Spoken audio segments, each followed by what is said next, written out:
This is Team Scrubs or Us Asian member.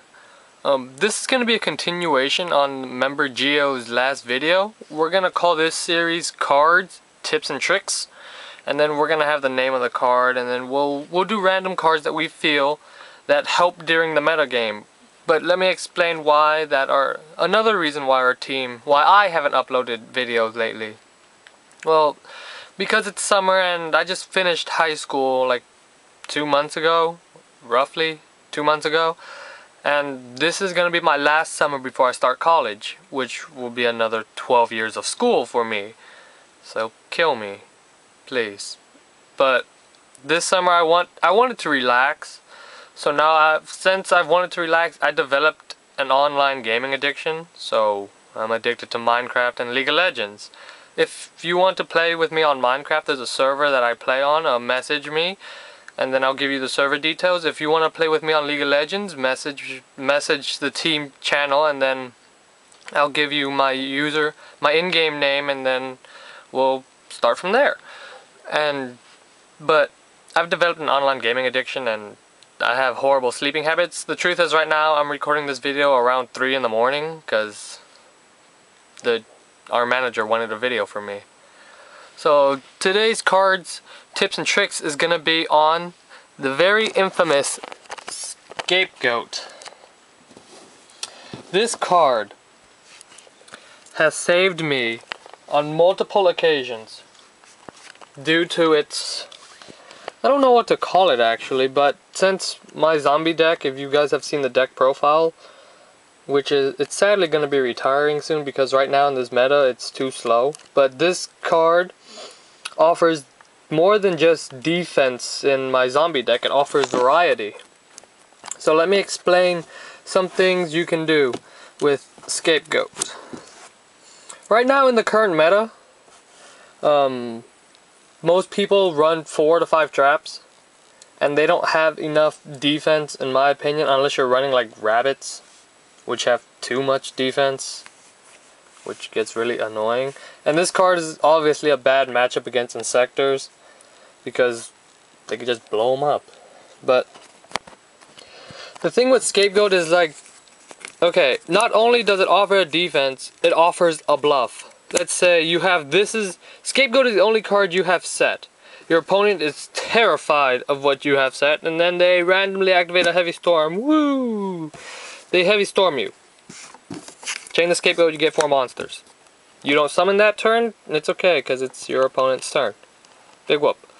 So, same thing works with MST. People get scared of the bluff. People, I do not know why in this current metagame, are terrified of back row. Maybe it's because they're afraid it's going to be the Solemn Brigade back there or something. But every time I set the Scapegoat, like, if I draw it first turn, I set it, people out of nowhere, MST, chain the Scapegoat. And then they're sad. They're extremely sad. But the Scapegoat not only offers the bluff, it also offers, obviously, the defense with the 4 monsters. Let's say your opponent summons a random monster, BLS. They attack you, you activate the Scapegoat. The cool thing about the tokens is that BLS won't get its second effect because most effects that activate that need to be attacked and allow them to attack again, the monsters that they destroy have to be sent to the grave. Tokens don't go to the grave, they just disappear off the field. That's why you can't use them as exceed materials, because they're not really classified as monsters. So they disappear off the field, so BLS won't get a second attack. Or if the person wants to have a little fun, once Scapegoat's activated, you could just be like, okay, remove a token. So Scapegoat obviously offers the defense, the bluff, and then another thing is that Scapegoat offers what is now a dead art. It offers Synchro variety. I know that Synchros aren't as played as much. I mean, there are some decks out there that are still playing them, but Scapegoat can help you bring out 2 notorious monsters, Naturia Beast and Naturia Barkion, because these come out as Earth tokens. They have the Earth attribute, they're level 1, so you can use them for basically everything. Formula Synchron into Shooting Star, Formula Synchron into Shooting Quasar. Galaxy, I don't know why I said Galaxy. It could help you bring out to Beast and Bargain to create the lockdown. All you need is an Earth tuner, such as Full Helm Knight. You activate this, you summon Full Helm Knight, you Synchro into Beast. Bam! You still have 2 tokens for defense and a Beast on the field. If you could find a level 4 Earth tuner, or you just summon another, like you summon Pa Shul, and then you summon another level 2, I don't know. I don't really know. But Scapegoat in an X-Saber deck brings the Naturia option, offers it defense, and it's just a cool card to have on the field. Because not only, like, this episode won't be as lengthy as the Gemini Spark because Scapegoat can only be chained or activated. It doesn't need a monster support. The only condition about Scapegoat is that you can't summon that turn. So it is best to chain during your opponent's end phase or when they destroy it, because you use it as a bluff. But there are several bad things about Scapegoat, and it's not like so bad that you'll lose the duel, but it clogs the field. Let's say you have a Spirit Reaper and then your opponent activates MST on your Scapegoat and then you chain the Scapegoat. You have 5 mosses there, and next turn you won't be able to do anything. Because that Spirit Reaper's not going to move for a while, and your opponent, if they wanted to, they can just troll you and leave those goat tokens there until they build up a good enough defense. So that's one bad thing about Scapegoat, that it does take up 4 slots of your field. And if you have 2 mosses on the field, do not set the Scapegoat. Because all they have to do is MST it. And then you won't be able to activate it because you need exactly 4 or more. You don't need exactly 4, but you need 4 or more monster slots open to activate the Scapegoat. So, like, to recap on the Scapegoat, it's very helpful by offering a bluff, a defense, because it gives you 4 tokens. It offers Synchro variety, and if they even have their own set of tokens. But another cool thing about Scapegoat is that it offers the token set, which I will show you once I get my tokens out.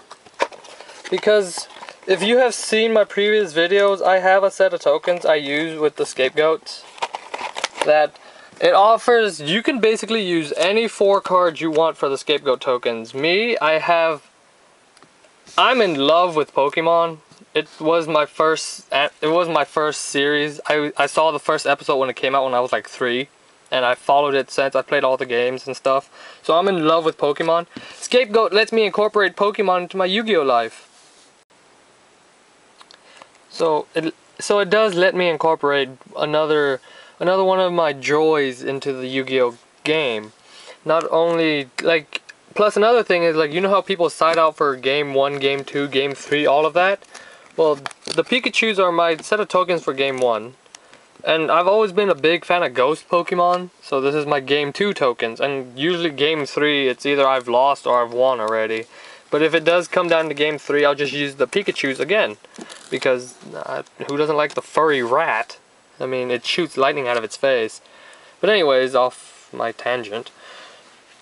In summary, to review the Scapegoat card itself, there are several good points about it. It offers the bluff, it offers the defense, it offers Synchro variety, and it offers your chance to incorporate another love of yours into the Yu-Gi-Oh game, mine being Pokemon. You could, if you like Card Fight Vanguard, I think that's a new game that came out, you could do that, or you could just buy a set of Scapegoat tokens, because they kind of look adorable. But the bad thing is that it stops you from summoning the turn you use it. So, like, let's say you make a mistake in a big tournament and you activate Scapegoat during your turn, and then you summon a tuner, like, your opponent's like, oh wait, you can't do that, derp. Then, like, you just have 4 goat tokens to be slaughtered next turn. So that's sheep slaughtering. Bad. And it clogs your field. That's another bad thing. Especially like a Spirit Reaper out, it will clog your field. And if your opponents are smart, they'll leave it there. They'll leave your goat tokens there until they have a good play planned out in their hands and they have the setup ready. But if your opponent's a noob or just not really good yet, they'll immediately destroy your goat tokens, which is kind of an on-off plus minus thing, I guess. Depends on how you look at it. I mean, your field won't be clogged, but you're missing a sheep, so you'll be sad. But anyways, this has been cards, tips, and tricks on Scapegoat. I'm Team Scrubs Asian member 10, and I hope you enjoy the new series. If you have any cards that you want us to do the series on, any particular cards, anything that comes to your mind that you want tips or tricks on, then you can just put it in the comments, or you can PM us on our channel, and then we'll try to get the card. We'll try to come up with some cool tips and tricks, not the common ones everybody uses them for. And we'll try to get ways that where like with the last Gemini Spark video, how people only run one because it clogs their hand. Well, our member created a way to recycle it over and over again, and it gets really, really annoying. But anyways, Gio, if you're watching this, shave your face.